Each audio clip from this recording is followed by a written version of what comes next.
дан старт у нас третьей скачки. Семафор дает сигнал, скакуны начинают забег. 7 жеребцов должны преодолеть 2 километра. Это забег за приз «Аргамак». Получить его значит доказать всем: твой скакун лучший в республике. Мы можем поприветствовать уже победителя приза «Аргамак» для лошадей татарской породы. В этот раз побеждает Барс. Его жокей Ферзар Гиниатуллин признается: участие здесь уже победа. Ну, у нас основной вот сейчас наши дни Сабантуй и 30 августа самые лучшие престижные победы.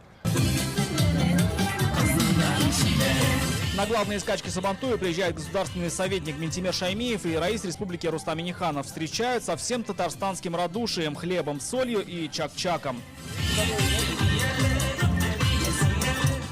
Однако главная особенность скачек в преддверии Сабантуя, конечно, в забеге на приз Сабантуя. Обычно на него выставляют лучших из лучших. Во-первых, из-за призового фонда, во-вторых, из-за статуса. Сегодня за главный приз поборются 12 лучших скакунов. Арабских, американских, ну и, конечно, татарстанских. На старте 12 фаворитов этого сезона. Геракл из Самары, Голден Гросс из Оренбурга, Валенсио из Татарстана и другие чистокровные скакуны. Им предстояло преодолеть чуть более 1,5 километров. Болельщики ликуют. Мы первый раз на скачке, очень интересно, захватывающе.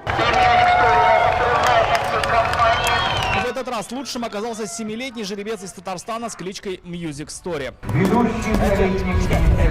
Он преодолел дистанцию чуть более чем за 1,5 минуты. Жокей Мырзабек Капуша вместе с ним уже 2 года.